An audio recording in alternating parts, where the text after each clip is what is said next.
En el nombre del Padre, y del Hijo, y del Espíritu Santo. Amén. Capítulo 2. Creo en Jesucristo, Hijo único de Dios. Artículo 4. Jesucristo padeció bajo el poder de Poncio Pilato. Fue crucificado, muerto y sepultado. El misterio pascual de la cruz y de la resurrección de Cristo está en el centro de la buena nueva que los apóstoles y la Iglesia, a continuación de ellos, deben anunciar al mundo. El designio salvador de Dios se ha cumplido de una vez por todas por la muerte redentora de su Hijo Jesucristo. La Iglesia permanece fiel a la interpretación de todas las Escrituras, dada por Jesús mismo, tanto antes como después de su Pascua. No era necesario que Cristo padeciera eso y entrase en su gloria. Los padecimientos de Jesús han tomado una forma histórica concreta por el hecho de haber sido reprobado por los ancianos, los sumos sacerdotes y los escribas, que lo entregaron a los gentiles para burlarse de él, azotarle y crucificarle.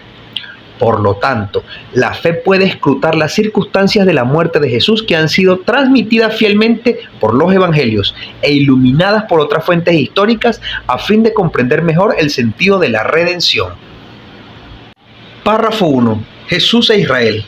Desde los comienzos del ministerio público de Jesús, fariseos y partidarios de Herodes, junto con sacerdotes y escribas, se pusieron de acuerdo para perderle por algunas de sus obras: expulsión de demonios, perdón de los pecados, curaciones en sábado, interpretación original de los preceptos de pureza de la ley, familiaridad con los publicanos y los pecadores públicos. Jesús apareció a algunos malintencionados sospechosos de posesión diabólica. Se le acusa de blasfemo y de falso profetismo, crímenes religiosos que la ley castigaba con pena de muerte a pedradas.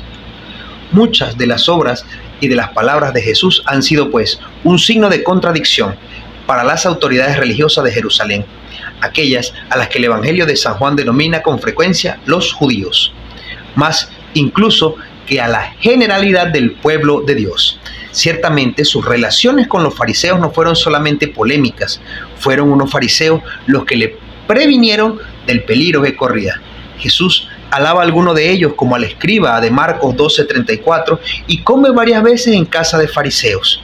Jesús confirma doctrinas sostenidas por esta élite religiosa del pueblo de Dios: la resurrección de los muertos, las formas de piedad, limosna, ayuno y oración, y la costumbre de dirigirse a Dios como Padre, carácter central del mandamiento de amor a Dios y al prójimo. A los ojos de muchos en Israel, Jesús parece actuar contra las instituciones esenciales del pueblo elegido, contra la sumisión a la ley en la integridad de sus prescripciones escritas y, para los fariseos, según la interpretación de la tradición oral, contra el carácter central del templo de Jerusalén como lugar santo donde Dios habita de una manera privilegiada, contra la fe en Dios único cuya gloria ningún hombre puede compartir. Jesús y la ley. Al comienzo del Sermón de la Montaña, Jesús hace una advertencia solemne presentando la ley dada por Dios en el Sinaí con ocasión de la primera alianza, a la luz de la gracia de la nueva alianza. No penséis que he venido a abolir la ley y los profetas. No he venido a abolir sino a dar cumplimiento. Sí, os lo aseguro, el cielo y la tierra pasarán antes que pase una i o un ápice de la ley sin que todo se haya cumplido. Por tanto, el que quebrante uno de estos mandamientos menores y así lo enseña a los hombres, será el menor en el reino de los cielos. En cambio, el que los observe y los enseñe, ese será grande en el reino de los cielos. Jesús, el Mesías de Israel, por lo tanto el más grande en el reino de los cielos, se debía sujetar a la ley cumpliéndola en su totalidad, hasta en sus menores preceptos, según sus propias palabras. Incluso, Él es el único en poderlo hacer perfectamente. Los judíos, según su propia confesión, jamás han podido cumplir la ley en su totalidad sin violar el menor de sus preceptos. Por eso, en cada fiesta anual de la expiación, los hijos de Israel piden perdón a Dios por sus transgresiones de la ley. En efecto, la ley constituye un todo y, como recuerda Santiago, quien observa toda la ley, pero falta en un solo precepto, se hace reo de todos.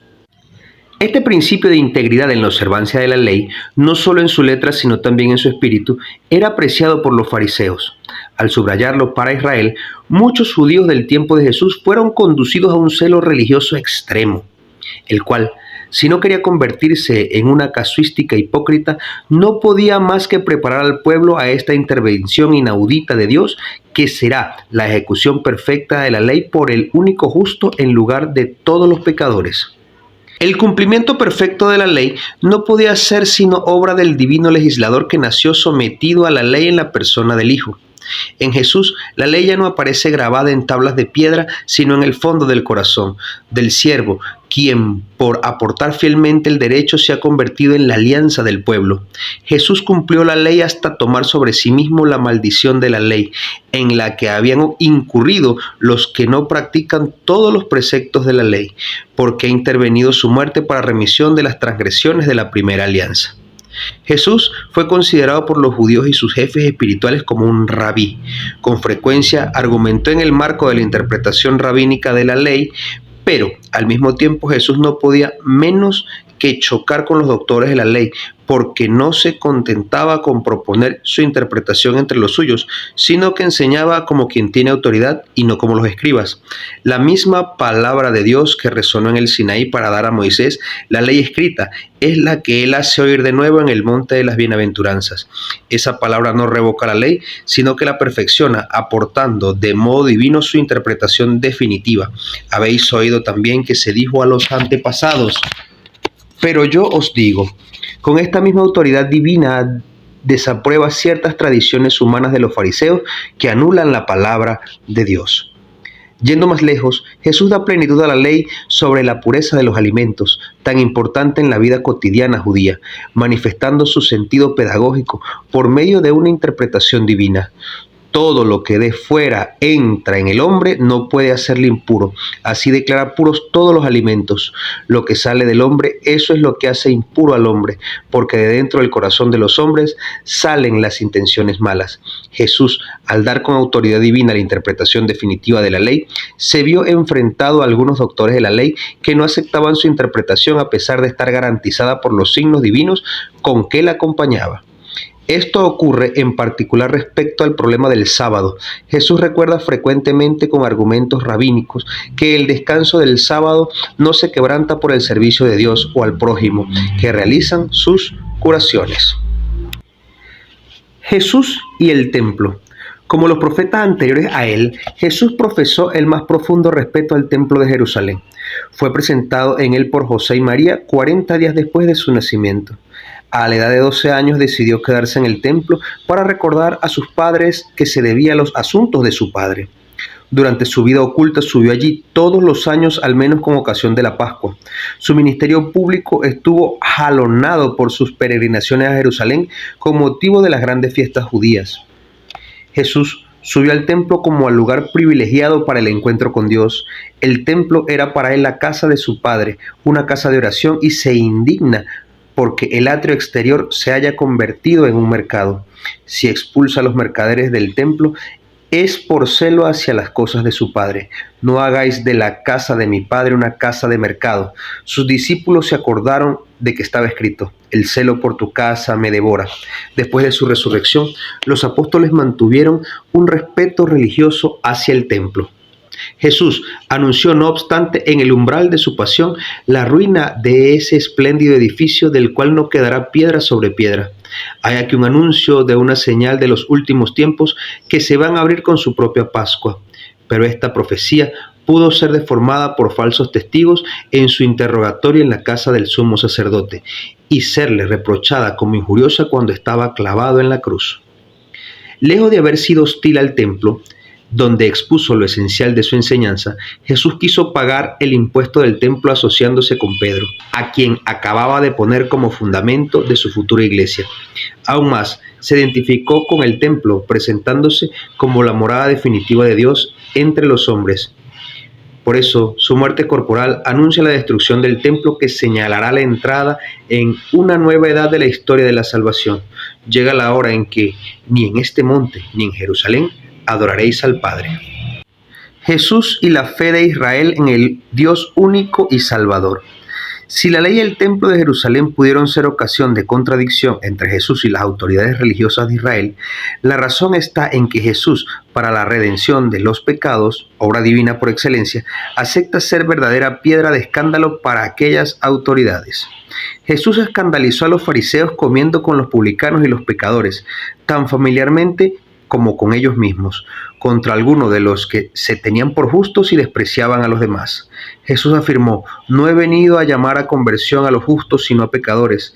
Fue más lejos todavía al proclamar frente a los fariseos que, siendo el pecado una realidad universal, los que pretenden no tener necesidad de salvación se ciegan con respecto a sí mismos.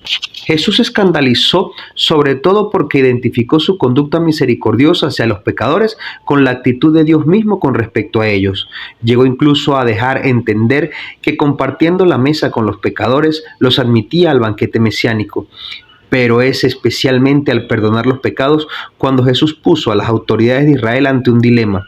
Porque, como ellas dicen, justamente asombradas, ¿quién puede perdonar los pecados sino solo Dios? Al perdonar los pecados, o bien Jesús blasfema porque es un hombre que pretende hacerse igual a Dios, o bien dice la verdad y su persona hace presente y revela el nombre de Dios.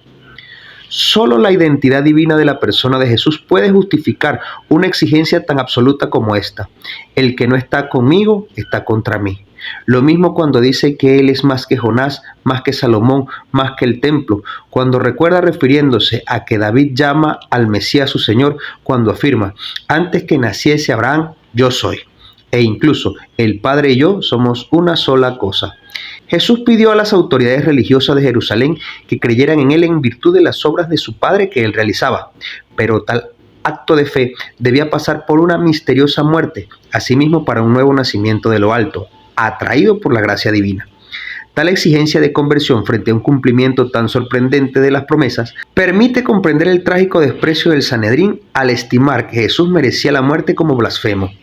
Sus miembros obraban así tanto por ignorancia como por el endurecimiento de la incredulidad. Resumen: Jesús no abolió la ley del Sinaí, sino que la perfeccionó, de tal modo que reveló su hondo sentido y satisfizo por las transgresiones contra ella. Jesús veneró el templo subiendo a él en peregrinación en las fiestas judías y amó con gran celo esa morada de Dios entre los hombres. El templo prefigura su misterio, anunciando la destrucción del templo, anuncia su propia muerte y la entrada en una nueva edad de la historia de la salvación, donde su cuerpo será el templo definitivo. Jesús realizó obras como el perdón de los pecados que lo revelaron como Dios Salvador. Algunos judíos que no le reconocían como Dios hecho hombre, veían en él a un hombre que se hace Dios y lo juzgaron como un blasfemo. En el nombre del Padre, y del Hijo, y del Espíritu Santo. Amén.